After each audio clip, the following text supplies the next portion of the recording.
वेदः स्मृति सदाचारः स्वस्य च प्रियमात्मनः एतत् चतुर्विधं प्राहुः साक्षात् धर्मस्य लक्षणम्। नमस्कार आप सभी लोगों को। आज हम परिचय करने वाले हैं पंडित राज जगन्नाथ का।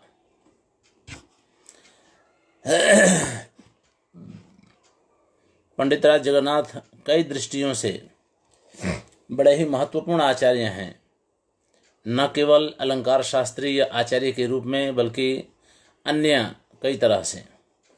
आपको जानकर आश्चर्य होगा कि इन्होंने ही दारा शिकोह को संस्कृत पढ़ाया था और दारा शिकोह संस्कृत, अरबी और फारसी इन तीनों के मूर्धन्य विद्वान बने। उस दारा शिकोह ने सभी उपनिषदों का अनुवाद किया, जिस अनुवाद को उन्होंने नाम दिया सिर्रे अकबर, और उस सिर्रे अकबर का फिर से अनुवाद अंग्रेजी में हुआ, जो कि कई भागों में प्रकाशित हुआ है मोतीलाल बनारसी दास दिल्ली से। तो कहना यह है कि जिस व्यक्ति ने दारा शिकोह जैसे मुगल साम्राज्य की संतान को, आप जानते हैं मुगल साम्राज्य की एक लाक्षणिकता रही है कि योग्य पिता का अयोग्य पुत्र और अयोग्य पिता का योग्य मतलब अयोग्य पुत्र का मतलब ये परंपरा चली। योग्य पिता का अयोग्य पुत्र और फिर अयोग्य पुत्र का योग्य उसका पुत्र, अयोग्य पिता का अयोग्य योग्य पिता का अयोग्य पुत्र, फिर अयोग्य पिता का योग्य पुत्र और फिर उस योग्य पुत्र का अयोग्य पुत्र, इस तरह की परंपरा चली।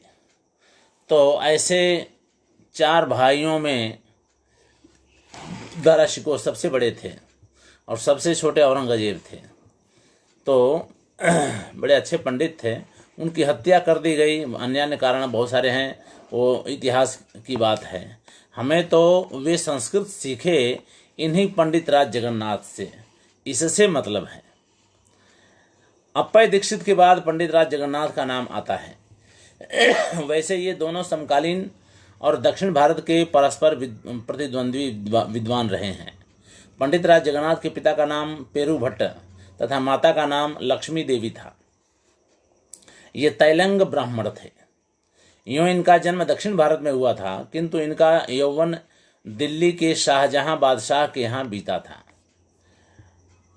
दिल्ली वल्लभ पाणि पल्लव तले नीतम नवीनम वयः, इस तरह से लिखा इन्होंने खुद ही। दिल्लीश्वरो वा जगदीश्वरो वा मनोरथान पूरयितुम समर्थः अन्येन केनापि नृपेण दत्तम शाकाय वा स्यात् लवणाय वा स्यात्। कह रहे हैं शाहजहां के यहाँ रहकर ये दारा शिकोह को संस्कृत पढ़ाते थे। उसके संस्कृत और भारतीय अध्यात्म विद्या के प्रति अनुपम अनुराग आदि को देख करके पंडित राज ने दारा शिकोह के ऊपर जगदाभरण नाम का एक पूरा काव्य ही बना डाला। यही शाही दरबार के सरदार आसफ अली इनके मित्र थे। 1641 में उनकी मृत्यु हो गई। उनकी स्मृति में पंडित राज ने आसफ विलास नाम का काव्य लिख दिया। पंडित राज कवि होने के साथ साथ बड़े रसिक थे। दिल्ली में आकर वे एक लवंगी नाम की यवन कन्या से प्रेम करने लगे। यह यवन कन्या बहुत सामान्य परिवार की थी। सिर पर पानी का घड़ा लेकर जाती हुई उस युवती को देख करके मुग्ध हो गए और पंडित राज जगन्नाथ ने बादशाह शाहजहां से यह याचना कर ली, न याचे गजालिम न वा वाजिराजिम न वित्ते सुचित्तम मदीयम कदाचित इयम सुस्तनी मस्तक न्यस्त कुंभा लवंगी कुरंगी दृगंगी करोतु। इस श्लोक के माध्यम से उन्होंने शाहजहां के सामने अपनी अपेक्षा, अपनी मांग रख दी। एक तरह से वो लड़की उनको मिल भी गई, उसके साथ वो रहे भी। लवंगी के ऊपर यह इतने आसक्त थे कि उसके बिना इन्हें तनिक भी चैन नहीं पड़ता था। और स्वर्ग का सुख भी तुच्छ प्रतीत होता था उनको। यवनी नवनीत कोमलांगी शयनीय यदि नीयते कदाचित, अवनी तलमेव साधु मन्ये न वनी माधवनी विनोद हेतु, यवनी रमणी विपदः शमनी कमनीयतया नवनीत समा, ऊहि वचो अमृत पूर्णमुखी ससुखी जगती यदंगलता यदंकगता सॉरी। तो इस तरह से यद्यपि अनेक श्लोक पंडित राज ने इस यवन कन्या के विषय में लिखा है, अपना यवन काल इन्होंने इस यवन कन्या के साथ दिल्ली में बिताया। जब उम्र ढलने लगी तो अपने उसको उन्होंने पाप कर्म समझा।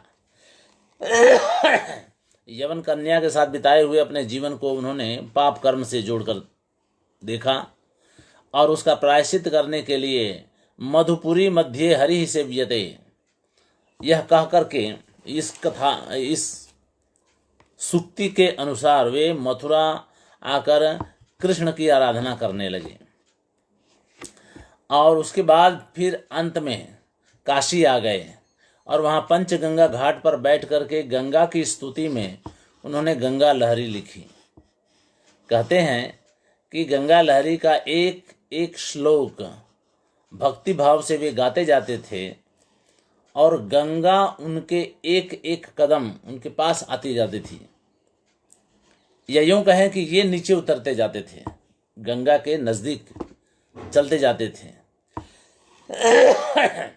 गंगा लहरी के अंतिम श्लोक के पाठ के साथ गंगा ने इनको अपनी गोद में ले लिया और इनकी जीवन लीला समाप्त हो गई। यह इनके यवनी प्रणय का अंतिम प्रायश्चित था। यवनी प्रणय की घटना को लेकर के इनके प्रतिद्वंद्वी अप्पय दीक्षित ने इनको जाति से बाहर कर दिया।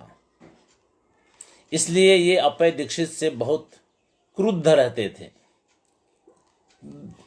और अप्पय दीक्षित की चित्र मीमांसा के खंडन में चित्र मीमांसा खंडन नाम का ग्रंथ भी लिख दिया, जिसमें अप्पय दीक्षित के लिए अनेक खराब शब्दों का प्रयोग किया उन्होंने।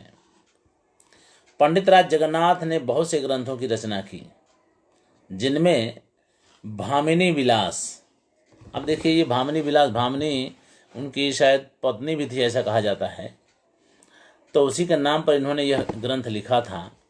यह पूरा ग्रंथ अन्योक्तियों से भरा हुआ है। अन्योक्ति का मतलब है कि एक आप व्यंग्यार्थ से कह लें उसको कि जिसके प्रति कोई कथन आप करना चाहते हैं वह कथन तो आप जरूर करें, लेकिन प्रकारांतर से करें और उसका नाम लेकर के न करें, जिससे उस तक वह बात पहुंच भी जाए और इनके ऊपर वह आरोप भी न लगा सके। इस रूप में उन्होंने इस पूरे भामिनी विलास में सारे काव्य लिखे हैं। तो वैसे तो अन्योक्ति नाम का अलंकार मंडाचार्य ने कुछ नहीं माना है, लेकिन वो अर्थांतर न्यास में उसका समावेश हो सकता है, दृष्टांत में भी हो सकता है, लेकिन इन्होंने किसी अन्य आचार्य ने अन्योक्ति नाम का अलंकार भी माना है। वही अन्योक्ति अलंकार का प्रयोग इस भामिनी विलास में किया गया है। गंगा लहरी की बात तो आपसे हमने कह दी कि वो प्रायश्चित स्वरूप था, प्रायश्चित के रूप में उन्होंने लिखा और अंततोगत्वा उस गंगा लहरी के अंतिम श्लोक के साथ वे गंगा में ही विलीन हो गए। करुणा लहरी, अमृत लहरी, लक्ष्मी लहरी, आसफ विलास अभी कहा हमने, उनके मित्र थे। शाहजहां के दरबार में एक सरदार थे आसफ नाम से, वो इनके मित्र थे, लेकिन उनकी मृत्यु असमय में हो गई, इसलिए उस पर एक उन्होंने लिख दिया विलास। जगदाभरण दाराशिकों पर लिखा गया। प्राणाभरण, सुधा लहरी, यमुना वर्णन, चंपू, ये सब काव्य उनके प्रसिद्ध काव्य हैं। भट्टोजी दीक्षित अब जानते हैं व्याकरण पर उन्होंने जो प्रौढ़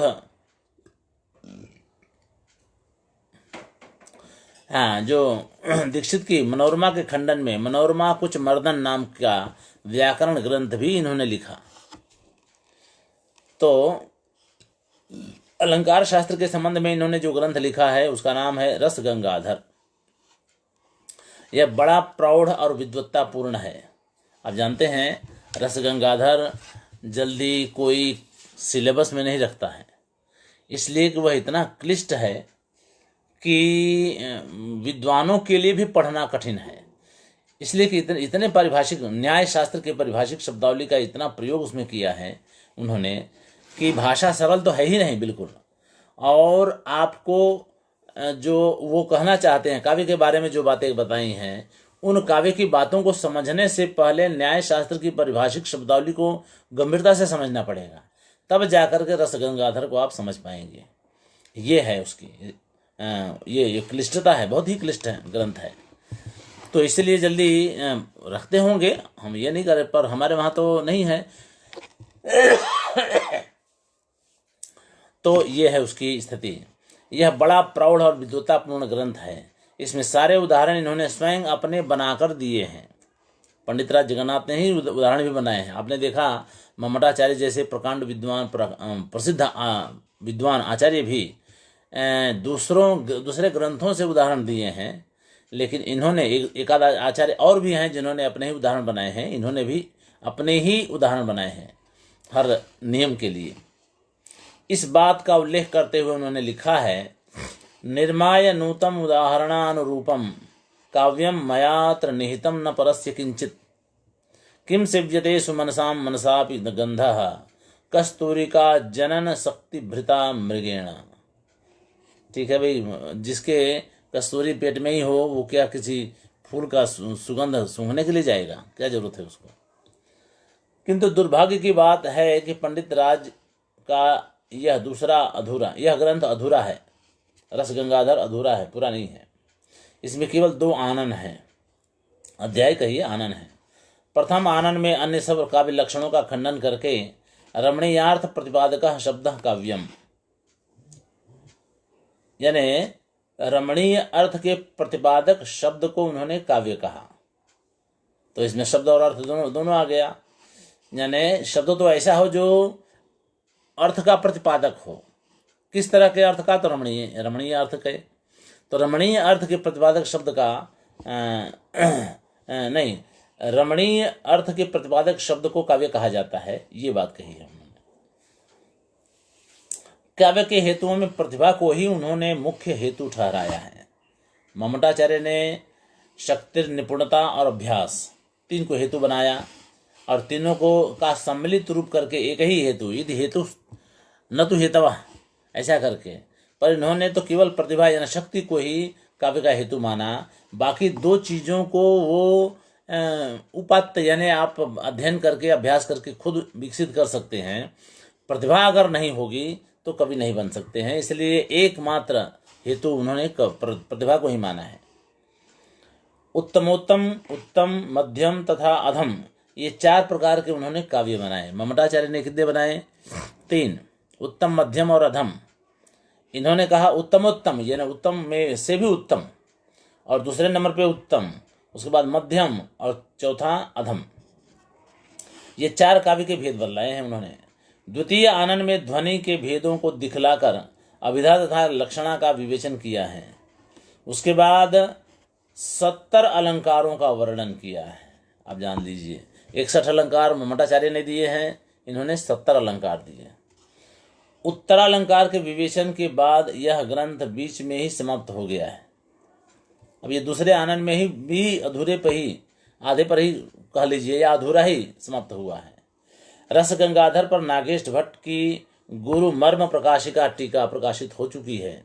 नागेश भट्ट ने गोविंद ठकुर की काव्य प्रकाश पर लिखी काव्य प्रदीप टीका पर बृहत तथा लघु 2 उद्योत भी लिखे हैं।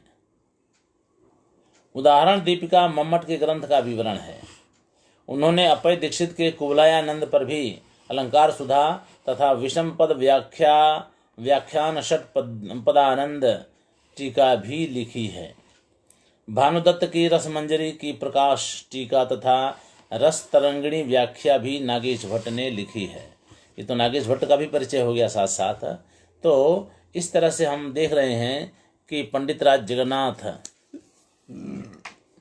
का ने रस गंगाधर जो कि क्लिष्ट है और प्रौढ़ है, तो उन्होंने ये लिखा। ये इस तरह से उनका ये प्रदान है। प्रदान ऐसा देखा जाए तो कुछ नहीं है, वे भी ध्वनिवादी ही हैं। ध्वनि और अलंकार तो ध्वनिवाद की ही परंपरा में वो भी आते हैं, तो वो कोई बड़ी बात नहीं है। लेकिन जो क्लिष्टता उनके काव्य में है वो ध्यान देने योग्य है।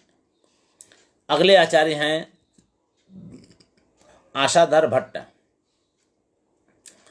शिवयोस्तनयम नत्वा गुरुम च धरणीधरम आशाधरेण कविना रामजी भट्ट सुनुना। अब रामजी भट्ट के पुत्र थे, यह इस श्लोक में स्पष्ट हो जाता है कि रामजी भट्ट के पुत्र के द्वारा, जो कि आशाधर थे, उनके द्वारा गुरु का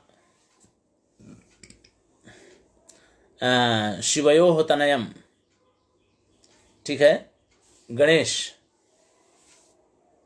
को नमस्कार करके और गुरुम च धरणीधरम, और धरणीधरम गुरु को भी नमस्कार करके फिर आगे बात करते हैं। अपने अलंकार दीपिका ग्रंथ के आरंभ में आशाधर भट्ट ने इन शब्दों में अपना परिचय देते हुए अपने पिता का नाम रामजी भट्ट और अपने गुरु का नाम धरणीधर बताया है। आशाधर भट्ट के अलंकार शास्त्र विषयक 3 ग्रंथ हैं। एक तो है कोविदानंद त्रिवेणिका, दूसरा है और तीसरा है अलंकार दीपिका।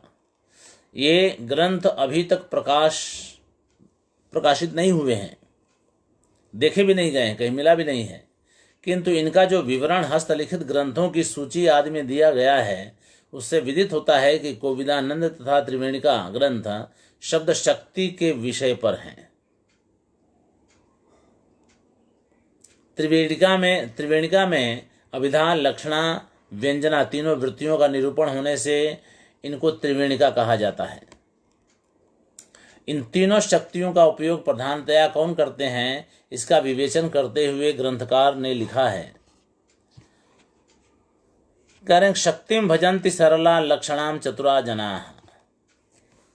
यानी शक्ति को सरल लोग उपयोग करते हैं। भजन्ति का मतलब है लक्षणाम चतुरा जना, व्यंजनाम नर्म मर्मज्ञा, चतुर लोग लक्षणा का उपयोग करते हैं, और नर्म के मर्म को या नर्म यानी हंसी मजाक आनंद के मर्म को जानने वाले व्यंजना का जानने वाले कवि व्यंजना का उपयोग करते हैं। आशाधर भट्ट का तीसरा ग्रंथ अलंकार दीपिका है। यह अपय दीक्षित के कुवलयानंद के आधार पर लिखा गया है। इसमें 3 प्रकरण या अध्याय हैं। प्रथम अध्याय में कुवलयानंद की कारिकाओं की बालोपयोगी सरल व्याख्या मात्र की गई है। द्वितीय प्रकरण का नाम उद्दृष्टालंकार प्रकरण है। कुवलयानंद के अंत में रसवत, प्रेय, ऊर्जस्वी और समाहित आदि रसवत अलंकारों को केवल उद्देश्य तथा नाम मात्रेण कथन करके छोड़ दिया गया है। आशाधर ने इस द्वितीय प्रकरण में उन अलंकारों के लक्षण अप्पय दीक्षित की शैली में ही बना दिए हैं और उनकी व्याख्या कर दी है। अलंकार दीपिका का तीसरा परिशेष प्रकरण है। इसमें संसृष्टि तथा संकर अलंकार, आप जानते हैं ना, संसृष्टि और संकर अलंकार। संकर अलंकार वहाँ होता है जहाँ 2 अलंकार एक ही काव्य में हों, लेकिन दोनों ही एक दूसरे से निरपेक्ष हों, जैसे लिम्पतिव तमोअंगानी वर्षति वाञ्जनमनभा। और संसृष्टि में वहाँ अलंकार वहाँ होता है जहाँ 2 अलंकार एक दूसरे से सापेक्ष रूप में जुड़े हों।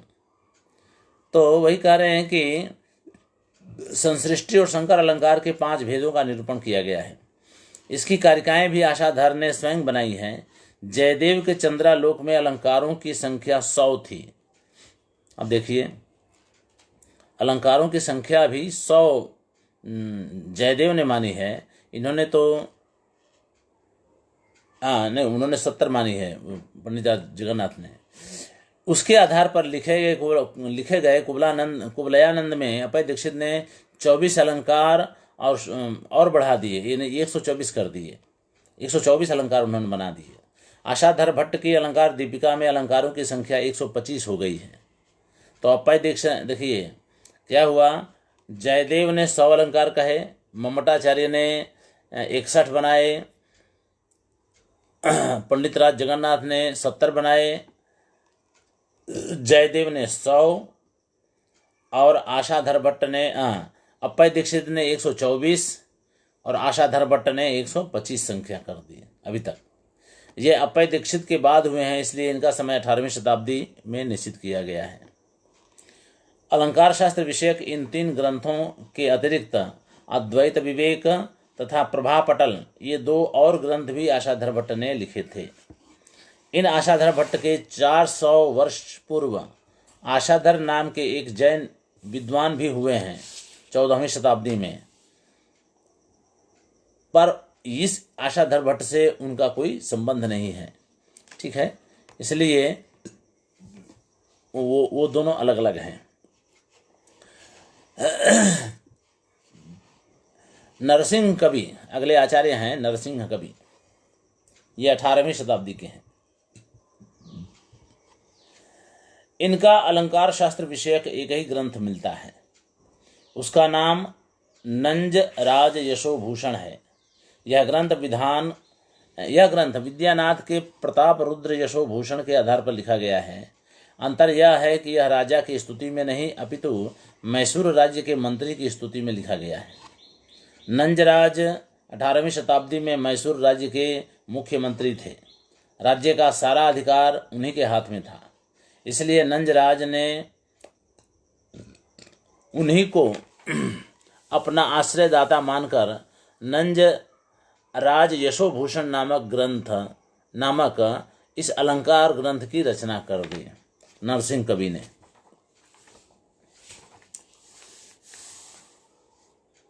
इसमें 7 विलास या अध्याय हैं। नायक, काव्य, ध्वनि, रस, दोष, नाटक तथा अलंकार, इन विषयों का इसमें विवेचन किया गया है। नाटक का निरूपण करने वाले 6ठ विलास में ग्रंथकार ने अपने आश्रयदाता नंजराज की स्तुति में एक नाटक का ही समावेश कर दिया है। दक्षिण नायक के उदाहरण के रूप में दिए हुए निम्नलिखित पद्य से नरसिंह कवि की रचना शैली का परिचय मिल जाता है। धम्मिल्ले नवमल्लिका स्तन तटे पाटीर चर्चां गले हारम मध्यतले दुकूलममलं दत्त्वा यशः कैतवात् यह प्राग दक्षिण पश्चिमोत्तर दिशाः कान्ताः समं लालयन् आस्ते निस्तुल चातुरीकृत पदः श्री नंजराजाग्रणीः। तो ये है, आप जानते हैं धम्मिल्ल जूड़े को कहा जाता है। नव मल्लिकाः स्तन तटे पाटीर चर्चाम गले, यानी स्तन तट पर पाटीर चर्चा, गले में हार, मध्य तले दुकूल यानी रेशमी वस्त्र, स्वच्छ। अब देखिए, जब स्वच्छ रेशमी वस्त्र की बात आती है तो उसको सफ़ेद समझिए, श्वेत वर्ण का। यशः कैतवात् यह प्राग दक्षिण पश्चिमोत्तर दिशा कांता समम लालयन आस्ते निस्तुल चातुरीकृत पद श्री नंजराजाग्रणी। वो नंजराज के स्तुति में उन्होंने इस बात को कहा है। तो इस तरह से इनकी बात, नरसिंह कवि की बात पूरी हो जाती है।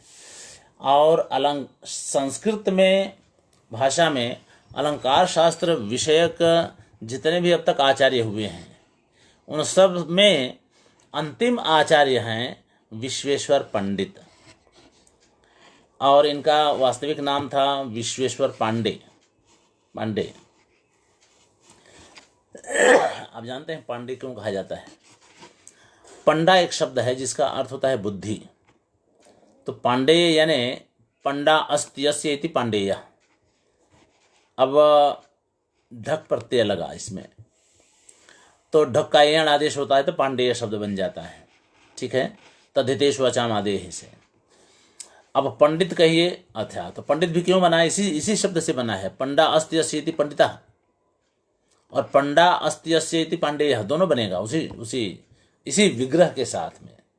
तो विश्वेश्वर पंडित कहिए या विश्वेश्वर पांडे कहिए, एक ही बात है। आगे चलकर आजकल तो बहुत सारे पांडे लोग मिलते हैं, तो वो उनका गोत्रीय सरनेम हो गया या नाम हो गया। अलंकार शास्त्र के प्रमुख साहित्य निर्माताओं में विश्वेश्वर पंडित कदाचित अंतिम विद्वान हैं। अब हम ये भी नहीं कह सकते हैं, क्योंकि उसके बाद भी हुए होंगे, और हिंदी आदि में तो बहुत हुए हैं, लेकिन ज़्यादातर ये हुआ है कि बाद के आचार्य जो आज आधुनिक भाषाओं में जिन्होंने लिखा है, वो पूर्वाचार्यों के आधार पर ही ज़्यादातर अपने ग्रंथों की रचना की है। आचार्य विश्वेश्वर उत्तर प्रदेश के अल्मोड़ा जिले के अंतर्गत पाटिया ग्राम के निवासी पांडेय ब्राह्मण थे। इनके पिता का नाम लक्ष्मीधर था, जो अपने समय के एक अत्यंत प्रतिष्ठित मूर्धन्य विद्वान और सर्वतंत्र स्वतंत्र, यह शब्द दोबारा आ गया, थे। विश्वेश्वर पंडित ने व्याकरण, न्याय और साहित्य शास्त्र पर उत्कृष्ट ग्रंथों की रचना की है। व्याकरण सिद्धांत सुधानिधि इनका व्याकरण विषयक ग्रंथ है। यह बहुत विशाल है और उत्कृष्ट है। न्याय पर तर्क कुतूहल तथा दिधिति प्रवेश, ये 2 ग्रंथ उनके उत्कृष्ट ग्रंथ हैं। साहित्य शास्त्र पर इनका ग्रंथ अलंकार कौस्तुभ है। यह ग्रंथ अलंकार शास्त्र का बड़ा प्रौढ़ एवं प्रामाणिक ग्रंथ है। इसमें अप्पय दीक्षित तथा पंडित राज जगन्नाथ के मतों का अनेक स्थलों पर बड़ी प्रौढ़ता के साथ खंडन किया गया है।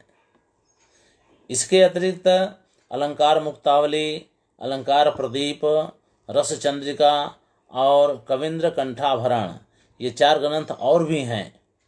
इस प्रकार अलंकार कौस्तुभ को मिलाकर विश्वेश्वर पंडित के अलंकार विषयक ग्रंथों की संख्या 5 हो जाती है। इसमें अलंकार कौस्तुभ सर्वोत्तम ग्रंथ है। इस प्रकार हम देखते हैं कि भरत मुनि से लेकर के, जो कि लगभग ईसा पूर्व 500 वर्ष, कुछ लोग 200 वर्ष भी कहते हैं, तो 200 वर्ष ईसा पूर्व से लेकर के 18वीं शताब्दी तक लगभग 2000 वर्ष हो गए। तो 2000 वर्षों में भारतीय काव्य शास्त्र के विकास की यह संक्षिप्त रूपरेखा हमने आपको जो बताई, इसमें आप देखेंगे कि काव्यशास्त्र के हर पहलुओं पर चर्चा कर दी गई है। और वेद आदि में इसके जो लक्षण मिलते हैं सो तो अलग, रसो वैसह वेद में आता है, ठीक है। बहुभक्तिवादीन ही ब्राह्मण वचनानि भवन्ति, ठीक है, ये बात आती है। तो ऐसे ऐसे अन्य भी वेदों में और वेद से संबंधित साहित्य में हम अगर ढूंढने जाएं तो काव्यशास्त्र के बहुत सारे लक्षण दिखाई पड़ते हैं। लेकिन शुद्ध रूप से काव्यशास्त्र को ही विषय बना करके उसके विभिन्न पहलुओं पर चर्चा करना और सिद्धांत बनाना, लक्षण लिखना, ये काम जिन आचार्यों ने किया उनका परिचय हमने संक्षेप में अब तक आपको दिया। ऐसे 41 आचार्य अब तक हमने देखे। यह संक्षिप्त परिचय है, पर यह आवश्यक था। हमने अपने भूमिका में इस बात को हमने छोड़ दिया था, इसलिए हमने कहा कि ये भी हम पूरा कर दें। तो ये है। अब कल हम आपको, आज तो अब यहीं पूरा करेंगे, कल हम आपको ये बताएंगे कि ये सभी आचार्यों का वर्गीकरण कैसे किया जाए, किन किन क्षेत्रों के ये सब कवि हैं। तो एक तो ये थोड़ा देख लिया जाएगा। और संप्रदाय, तो संप्रदायों की चर्चा तो हम कर चुके हैं, लेकिन उन सब संप्रदायों के अलावा भी और भी वर्ग बनते हैं। ऐसा नहीं कि जैसे मान लीजिए रीति संप्रदाय है, अलंकार संप्रदाय है, और अलंकार, रीति, फिर वक्रोक्ति हो गया, फिर रस संप्रदाय, फिर ध्वनि संप्रदाय, ये 5 संप्रदाय हैं। लेकिन इनके अलावा और भी संप्रदाय बनते हैं, और भी वर्गीकरण बनता है।